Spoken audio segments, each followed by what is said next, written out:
Barbar Türkler olarak şey yapıyor. Yok, barbar Türkler değil. Ya öyle ya. Dünyanın en dar sokağına geldik. Burası dünyanın en dar sokağıymış. Güzel çek, poz veriyorum sana.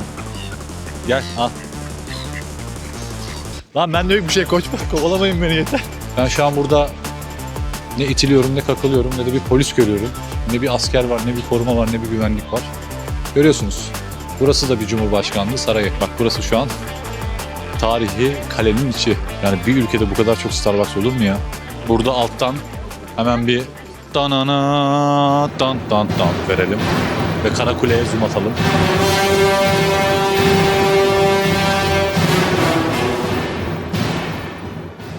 Evet, güne Cafe Imperial'da bir kahvaltıyla başlayalım dedik. Çok güzel bir mekan. Burası tarihi 1914'te inşa edilmiş otelle birlikte. Aynı anda açılmış. Franz Kafka'nın uğrak kafelerinden birisi. Ve dönemin edebiyatçıları, siyasetçileri hep bu kafeye gelirmiş. İçerisi çok güzel tasarlanmış, çok güzel çini detayları var. Fiyatları ortanın biraz üzerinde ama rezervasyonlu ve rezervasyonsuz da giriş yapabiliyorsunuz. Biz bir Fransız breakfast söyledik, 2 tane de cappuccino söyledik. Servis ücretiyle beraber 700 korona gibi bir para ödedik. Böyle bir yer değerlendirmek isterseniz Cafe Imperial diye yazarsanız bulabilirsiniz. Eskişehir Meydanı'na da yakın sayılır. Güzel bir mekandı yani, deneyim olarak da güzeldi. Beğendik biz.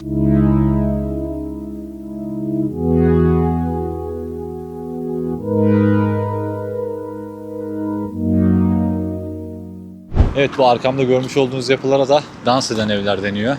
Prag'ın ortaçağ akustiğine atılmış kara bir imza. Böyle bir yere bunun yapılmasına nasıl izin vermişler hiç anlam veremiyorum. Bunun dışında buraya aykırı duran hiçbir ev yok. Tabii bununla ilgili de bir söylentiler de vardı, rivayetler de vardı. Hatta hani yapılma amacıyla ilgili de bazı şeyler söylenmişti. Tam olarak hatırlamıyorum. İkinci Dünya Savaşı'nda buralar güya işte en çok hasar alan bölgeymiş, dümdüz olmuş. Ona bir hani şey gibi karşıt bir işte hareket tarzında bir amaçla mı yapılmış, öyle bir şeyi vardı bunun da. Ama ilgimi çekmediği için bununla ilgili herhangi bir şey öyle bakmadım, araştırmadım. Değişik. Üstünde restoran var, rezervasyon yapıp ziyaret edip oturup yemek, çay, kahve, kokteyl deneyimleyebiliyorsunuz. Öyle bir yer. Sanki buradan böyle top atmışlar da top vurmuş binaya, sekmiş. Binada bir kavis bırakmış gibi bir görüntüsü var.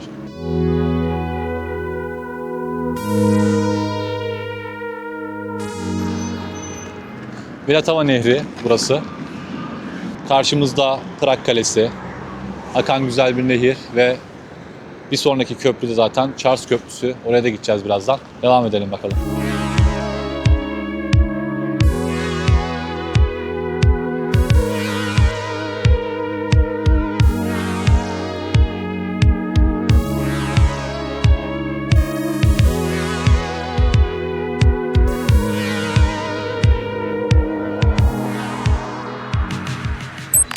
Evet, Kutsal Roma İmparatoru 4. Charles tarafından inşa ettirilen Charles Köprüsü'ndeyiz. Orijinal ismiyle Carlo Most diye geçiyor burası.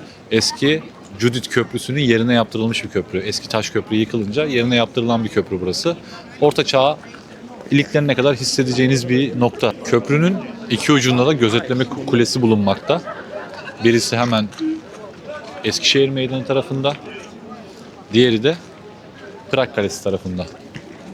Ve üzerinde tam 30 adet barok heykel bulunmakta. Bunların hiçbiri orijinal değil.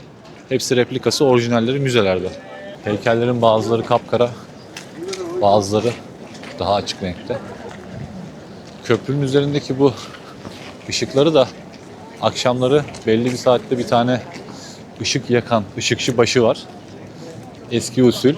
Hani mum yakıyormuş gibi altındaki şu pimi çekerek sopayla köprüdeki ışıkları aktif hale getiriyor. Denk getirebilirseniz izleyebilirsiniz onu. Vltava Nehri üzerinde bu şekilde botlarla tur da yapabiliyorsunuz ama kısıtlı bir alanda yapılıyor. Karşı tarafa zaten geçilmiyor. Orada bir set var. Suyun seviyesi orada düşüyor.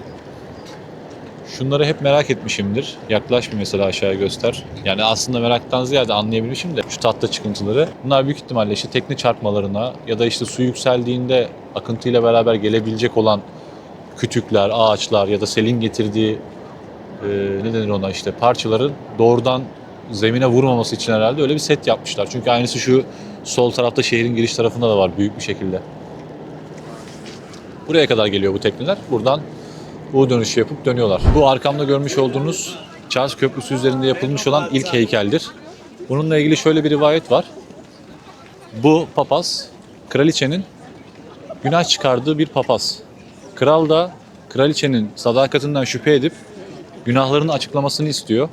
Papaz da bunu açıklamayınca bu noktadan aşağı atarak onu idam ediyorlar. Düştüğü yerde de 5 yıldız belirmiş söylentiye göre. O yüzden kafasının üzerinde 5 yıldızlı bir figür var ve diğer elinde de bir palmiye yaprağı var. Altında da işte atılmayı sahneleyen bir görüntü var. Diğer tarafta da bir görüntü var. Burada da insanlar geliyor, elini sürüyor, dilek diliyor. Zaten o yüzden dolayı da bu şekilde rengi açılmış durumda. Köprü uzun bir köprü, yarım kilometre uzunluğunda bir köprü. Karşıya geçmesi bayağı vakit alabiliyor çünkü öğle saatlerinde köprü aşırı yoğun oluyor.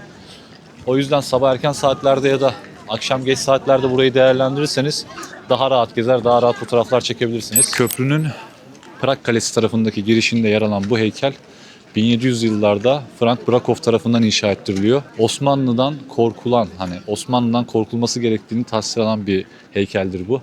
Bu gördüğünüz kişi Osmanlılı bir asker ve içeride de Hristiyan mahkumlar var.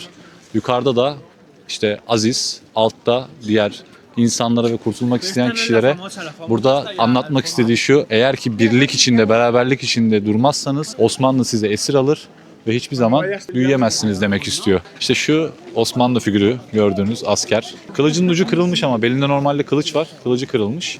Bu şekilde tasvir etmişler. Hikayesini biliyor musunuz? Biliyorum ya. Barbar Türkler olarak şey yapıyor bunları. Yok, barbar Türkler değil. Ya öyle yapıyor. Osmanlı yukarıda anlatılmak istenen şu. Burada diyor ki eğer diyor Hristiyanlar birlik beraberlik içinde kalmazsa diyor Osmanlı sizi diyor esir alır diyor. İçerideki de Hristiyan vatandaşlar kurtulmak isteyen ve burada eline tespih çekip kılıcıyla işte gardiyanlık yapan Osmanlı figürü. Eskide vardı. Diyor ki Osmanlı Kılıcı kır- olur. Sizi diyor Ha, çocuklarını korkutmak için Osmanlı'nın önüne atarım diyor. O kadar vahşi adam olarak gösteriyorlar. Ya burada çocukları önüne getirip onu o şekilde gösteriyor. Kılıcını da kırmışlar zaten önünden, ucundan almışlar. Korkuyorlar mı ne yapıyor bilmiyorum. Yani burada onu figür etmişler. Osmanlı buralara kadar gelmedi ama nedense bu köprüde onu figür etmek istemişler. İşte hiç anlamsız yapmışlar bunu bilmiyorum.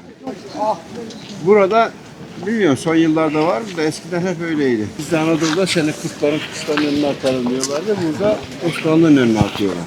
Tabii o dönem şimdi onun korkusu vardı. Avrupa'ya hızlıca yayılan bir imparatorluk Kanuni olduğu Sultan için. döneminde Viyana kapılarına geldik diyorlar ya. Evet. Tam o geldikleri çadırını kurdukları yere yakın bir otelde kaldık Viyana'dan. Öyle mi? İki gün. Ben de 20'sinde Dedim, oradaydım. Kanuni'den sonra biz geldik. Ama Kanuni'den sonra Viyana kuşatılmış. 2 defa kuşatıldı diyorsun. Yok, şu an hala kuşatılmış. Türkler almış yani oraya artık. Ha, Her yer her Türk. yer hangi mağazaya gittik karşımıza. Tabii burada bile çok var ya. Yani kebapçılar, şeyler çok fazla. Ama Viyana'da bayağı var.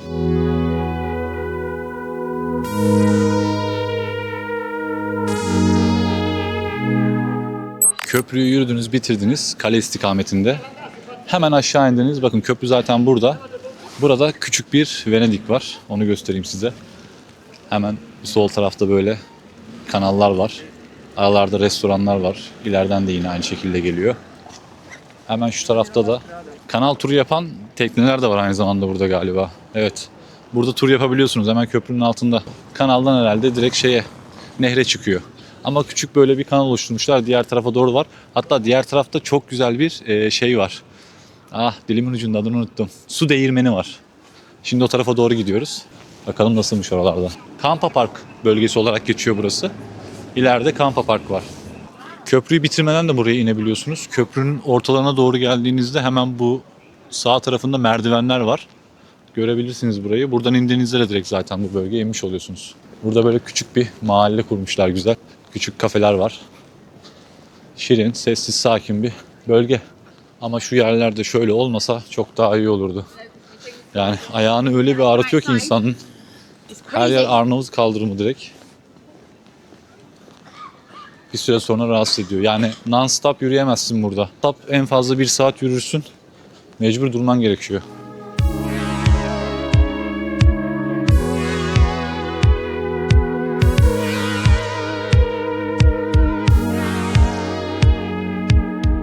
Evet, Kampa Park'ın içinde böyle egzantrik heykeller de var. Emekleyen bebekler. Burada penguenler vardı bir de galiba. Gel bir. İlla ki yani vardır bunların da bir amacı da. Tuhaf, değişik. Su var bak mesela. Bazı yerlerde içme suları da var da Viyana dışında denemedim ben. Akıyor mu? Akmıyor. Normalde basınca akması lazım ama akmıyor. Kuruma değil de kapatmışlardır. Buralar çamur. Burada penguenler. Öyle çekinebilecek bir yer değil burası bu şekilde.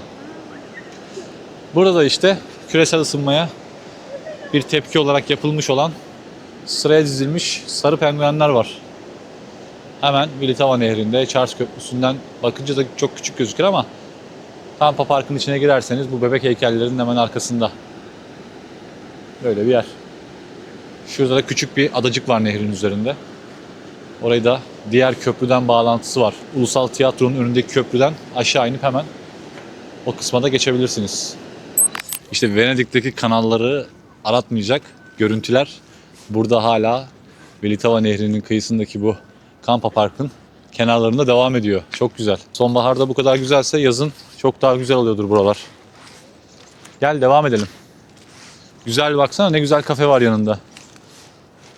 Viro Comment diyor. Güzel bir kafe. Piknik Park. Adı Piknik Park.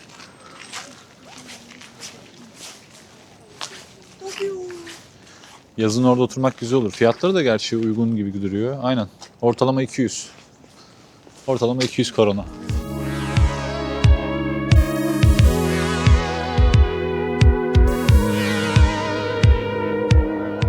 Az önce bahsetmiş olduğum su değirmeninin yanındayız şu anda. Tam olarak burada yanında da. Bunun da yanında çok güzel bir kafe var. Üzerinde de bir tane pipo içen pörtlek gözlü bir artık ne denirse ona korsan mı cin mi öyle bir figür var. Evet Lennon duvarındayız şu anda. Burası 1980'lerde ölen John Lennon'ın anısına gençler tarafından anıtlaştırılmış bir duvar. Mesajlar, barış mesajları bu tarz şeyler insanların özgürlüğünü ifade edecek şekilde yazıyorlar, çiziyorlar, karalıyorlar. Ama son zamanlarda çok gereksiz saçma sapan şeyler de yazmışlar. E-mail adreslerini yazmışlar, Instagram adreslerini yazmışlar. Küfürlü içerikler çok fazla. Değişik değişik stickerlar yapıştırmışlar. Biraz anlamının dışına çıkmaya başlamış duvar. O dönemlerde komünist rejim karşısında burada işte sanatlarını icra eden gençlerin polisler engel oluyormuş. Bu duvarı işte karalayıp yazıp çizmeye başladıklarında önce onları silmeye başlamışlar. Israrla onlar da burayı tekrar yapınca bu duvar şu anki haline oluyor. Zamanla işte insanların yapıştırdığı şeylerden duvardaki ortadaki John Lennon'ın resmi, onu temsil eden figür kapanmış, kapanacak hale geliyor. Ama belli bir zaman sonra bu duvarı komple tekrardan temizliyorlar. Temiz bir duvar haline getirip tekrar üzerine yeni grafitiler, yeni eserler yapılmaya devam ediyor. Ve her defasında da John Lennon'ın ortadaki o figürü değişiyor. Evet şimdi de dünyanın en dar sokağına gidiyoruz. Yani öyle olduğu söyleniyor. Dünyanın en dar sokağıymış. Lennon duvarına yakın 300 metre uzaklıkta. Gidelim görelim bakalım gerçekten dedikleri kadar var mıymış. Evet efendim şu an dünyanın en dar sokağına geldik. Burası dünyanın en dar sokağıymış. Kuyruk var sokaktan geçmek için. Yani ne diyeceğimi bilemiyorum ya. Vallahi gerçekten. Bu Avrupalı turistik olaylarda var yani kafalar zehir. Ben size şunun gibi İstanbul'da 100 tane bulurum. Kasımpaşa'ya git, Beyoğlu'na git. Şunun gibi dar sokakların alası var orada ya. Yani bazı şeyleri böyle turistikleştirmeye konusunda biz çok zayıfız ya ülke olarak gerçekten. Millet baksana yani neyi turistik hale getirmişler. 2 tane oraya yeşil ışık, kırmızı ışık şeyi koyup burayı turistik hale getirmişler resmen ya. Şaka gibi. Buranın sonunda da Vltava Nehri var. Restoran, kafe var. Onun da yolunu yapıyorlar işte aynı zamanda burada. Karşıda da Charles Köprüsü var. Yakından bir göstereyim bakalım. Ondan sonra devam ederiz. Yani etraftan sokaklar iniyor aslında aşağıya. Sırf işte hani burayı görmek için millet kuyruk bekliyor burada. Öyle bir durum. Ben sırf çekip göstermek için bekliyorum yani. Yoksa şunu beklemek çok akıllı işi değil.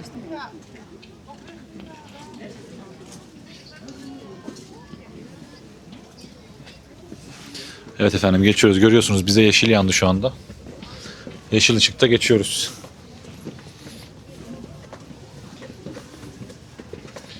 Yani 2 kişi buradan geçemez evet. Yan yana böyle şöyle geçer 2 kişi anca. Daha da daralıyor şu an. Bu da daraldı.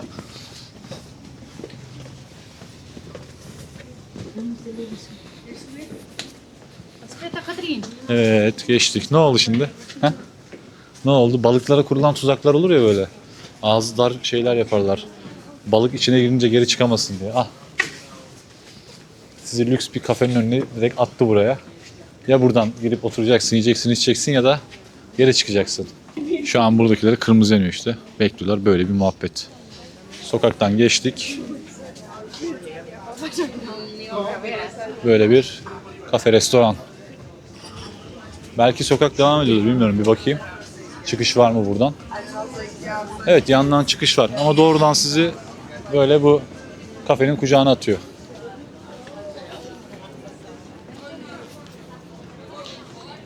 Bakın dediğim, bahsettiğim kanal turu ve işte Vltava Nehri turu bu şekilde güzel tatlı teknelerle yapılabiliyor.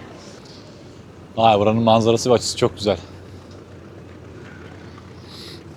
Saat şu anda 3:37. Saat 4'te hava kararıyor. Şu an manzara bu şekilde, gördüğünüz gibi.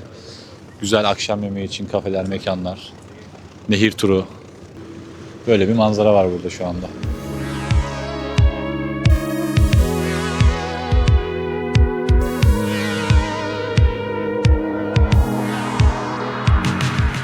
Evet, şu anda Kafka Müzesi'nin önündeyiz, Frans Kafka Müzesi'nin. Müzenin tam girişinde 2 tane çok değişik heykel var. Gördüğünüz gibi.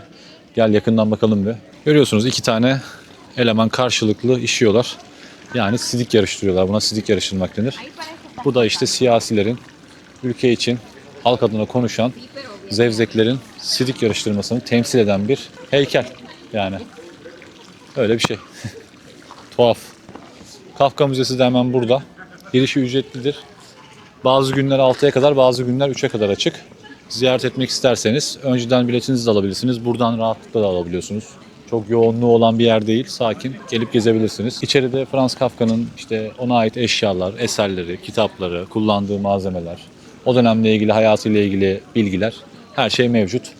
Meraklısına duyurulur. Devam edelim. Çok güzel zencefilli kurabiye kokuyor şu an. Tam karşısında bir kurabiyeci var. Buram buram kokusu geliyor şu an. Alayım mı kurabiye? Kurabiye alalım ya. Çok güzel gözüktü kurabiyeler.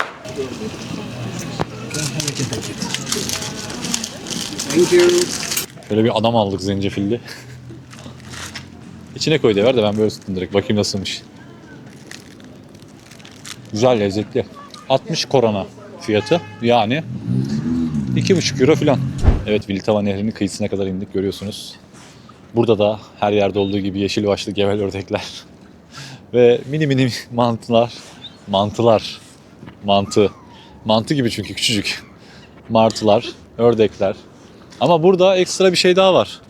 Bu arkadaşlar çok büyük. Şu an birkaç kişi onunla ilgileniyor. İnsanları çekmek istemiyorum da. Büyük büyük kunduzlar var burada. Göstereceğim şimdi. Kurabiye yerler mi ya? Zencefilli. Bakayım.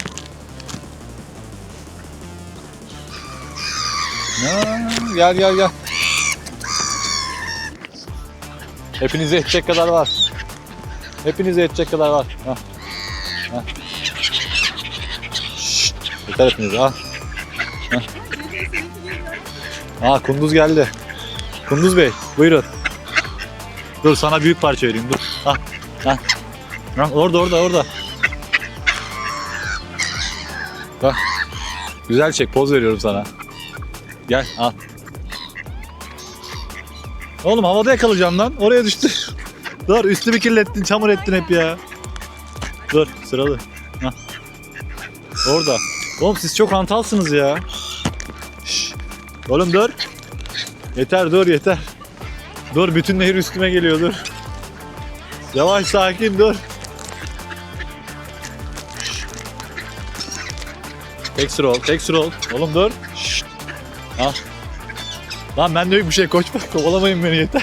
Yemeklere bak ya, üstümü batırdı. Gel, al.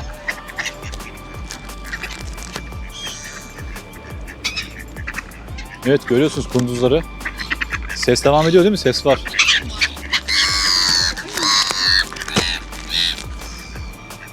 Şşt.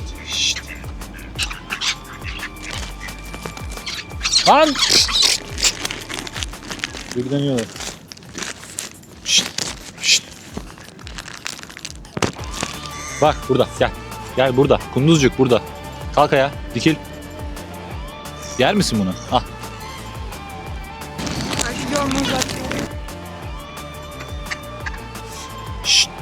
Bak al. Al. Oğlum sen yiyemiyorsunuz ki abi siz. Yeter tamam bitti. Dağılın. Dağılın. Dağıl. Hadi herkes suya. Herkes suya. Abi böyle menül de bakıyorlar, acıyorum ya. Al ye. Zencefilli kurabiye yiyen. Ördekler, martılar, kunduzlar. Heh. Güvercinler. Hadi gel. Burada böyle bir aktivite yapabilirsiniz işte. Oradan bir tane zencefilli kurabiye alıp nehri birbirine katabilirsiniz burada böyle gelip. Gel. Alın yürü. Seninle geliyorlar şimdi. Hadi. Come on. Devam. Ekip. Bak. Çığıra geliyor. Sizi bu bataklıktan kurtaracağım. Gelin. Sizi bu bataklıktan kurtaracağım. Şehirli yapacağım sizi. Gelin. Takip edin beni. Gelin oğlum, bu boklu derenin kenarında ne işiniz var? Gelin. Gel. Gel. Come on. Come on.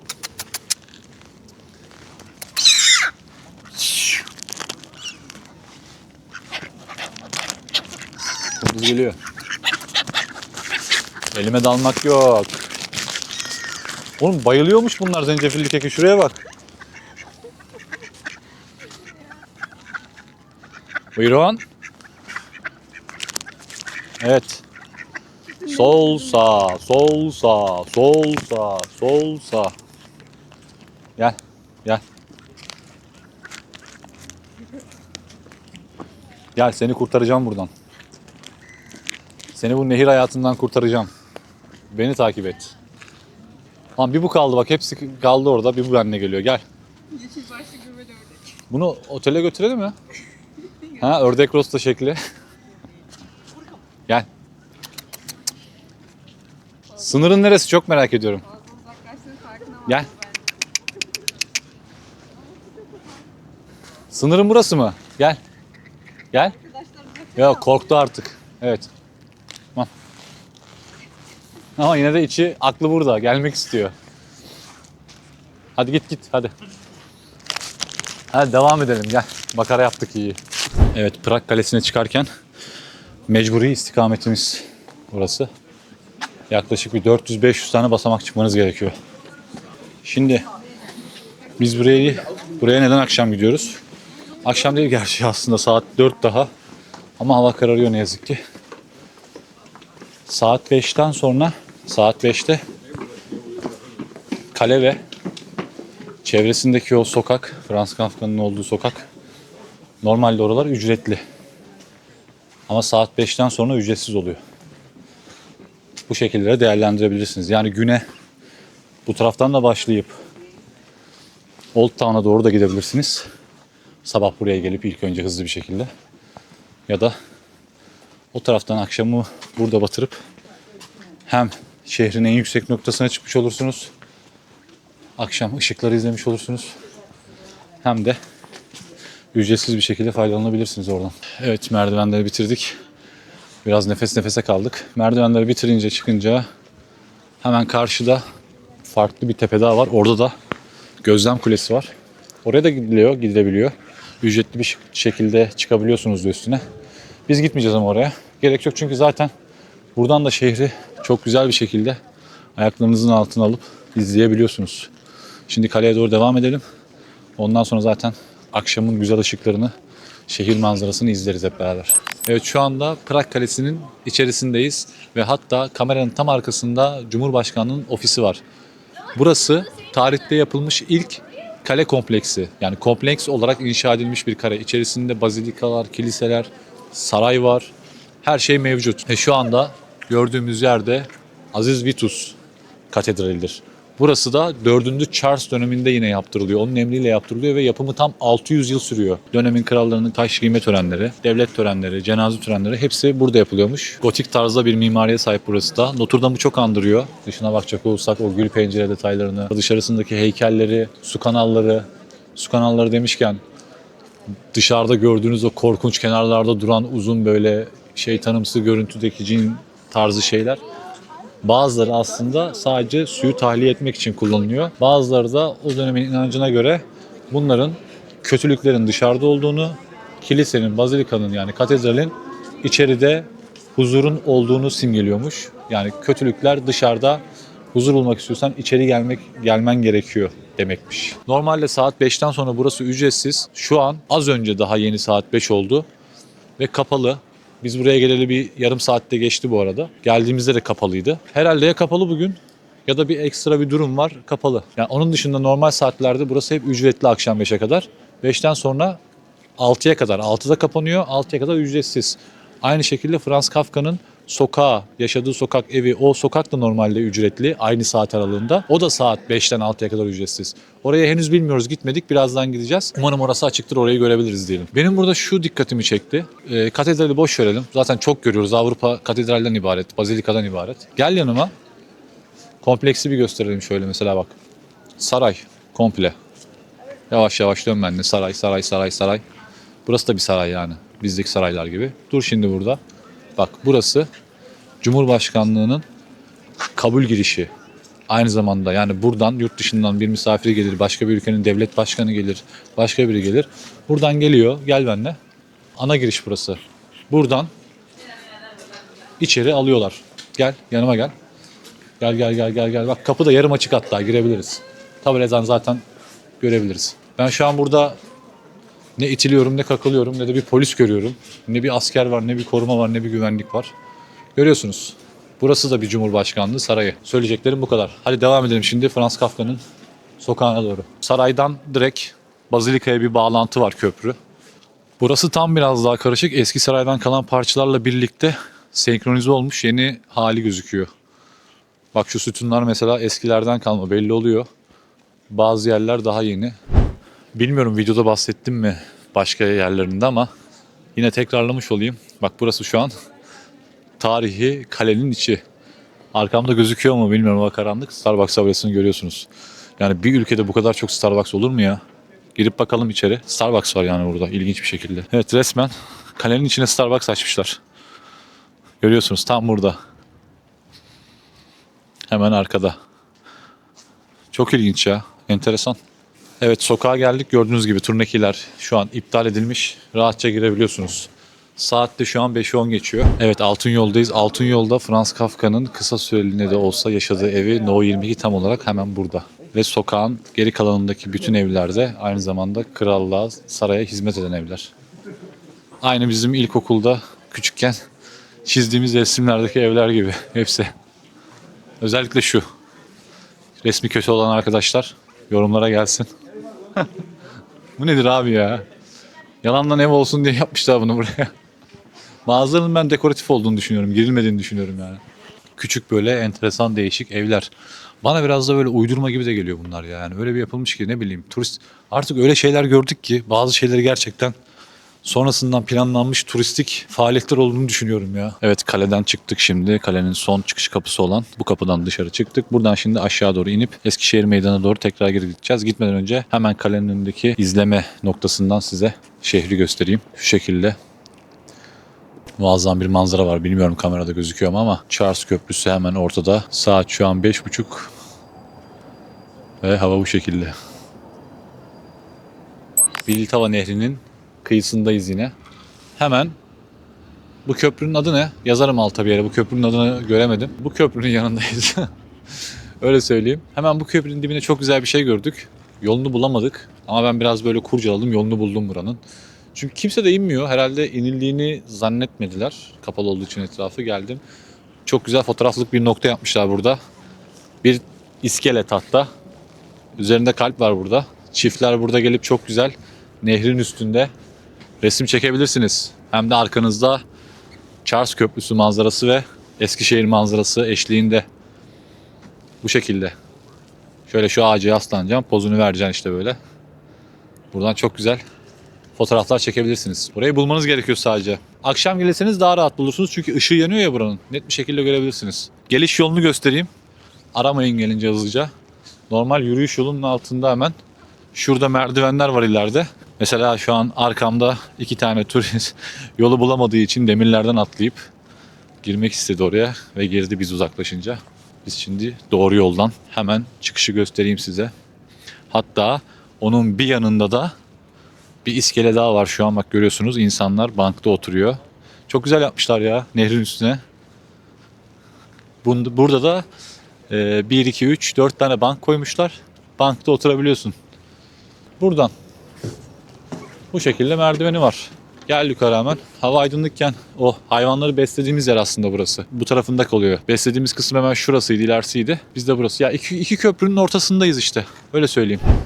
Evet, şu an Mordor diyarına giriş yapıyoruz. Etrafımızda yüzük tayfları, Nazgüller ve Karakule karşımızda. Burada alttan hemen bir danana dan dan dan verelim ve Karakule'ye zoom atalım.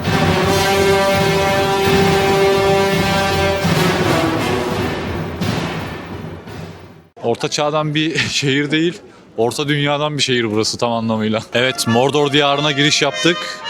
Girer girmez ne de görelim burayı. Gondor çoktan ele geçirmiş ve Gondor'un güzel bir karşılama seremonisiyle şu an baş başayız.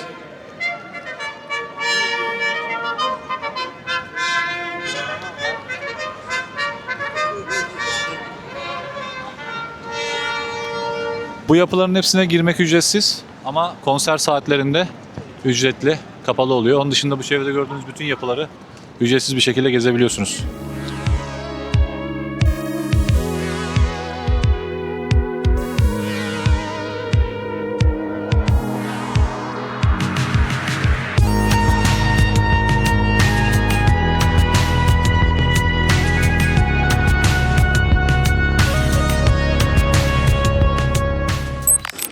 Bir tane de yumurta aldım. Onu deneyeceğim bakalım önce. Yumurta nasılmış?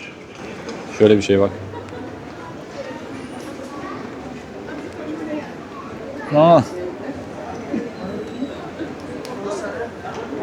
Kayış gibi. Bu ama kömür gibi, beton gibi. Gerçek kömür değildir inşallah. Baksana.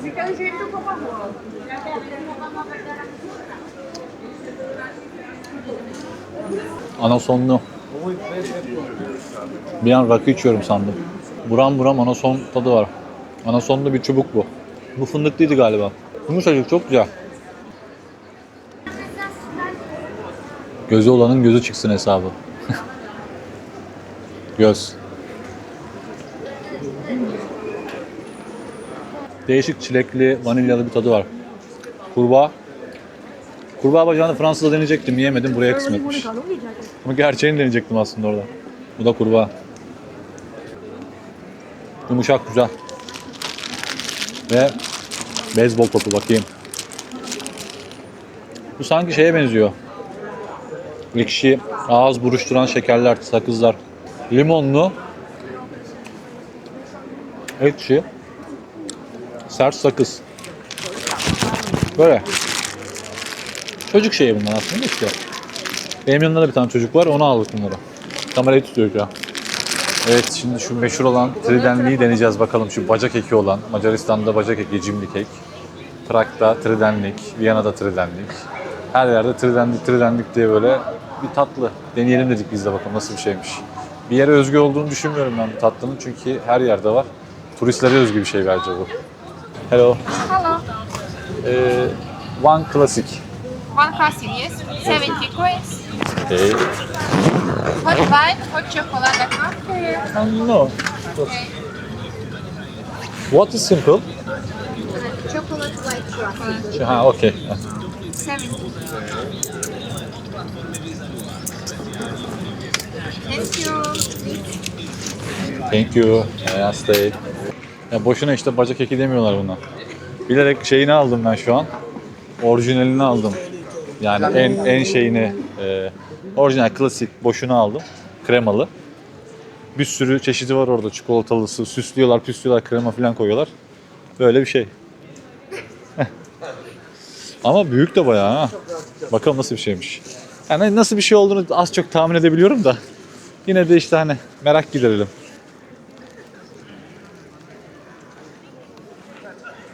Şekerli hamur. Üzerine de bildiğin şeker serpmişler. Ya zaten Budapeşte'de yiyecektik, kısmet olmadı. Başka yerde gördük, dedik Deneriz her yerde var. Saçma sapan bir şey ya. Hamurun üzerine şeker serpmişler. Turistlere yediriyorlar. Ben anlamadım ki zaten abi. Langoş Viyana'da var, burada var, Budapeşte'de var, Prag'da var. Gulaş aynı şekilde her yerde var. Kimin abi bunlar? Herkes sahiplenmiş, herkes bu benim diye paylaşıyor. Aynı bizim döneri Yunanların sahiplenmeye çalıştığı gibi işte. Prag videomuzun da bu arada sonuna geliyoruz. Umarım videoyu beğenmişsinizdir. Beğendiyseniz beğen butonuna basarak, abone değilseniz de abone olarak bana destek olursanız mutlu olurum. Şimdilik hoşça kalın, sağlıcakla kalın.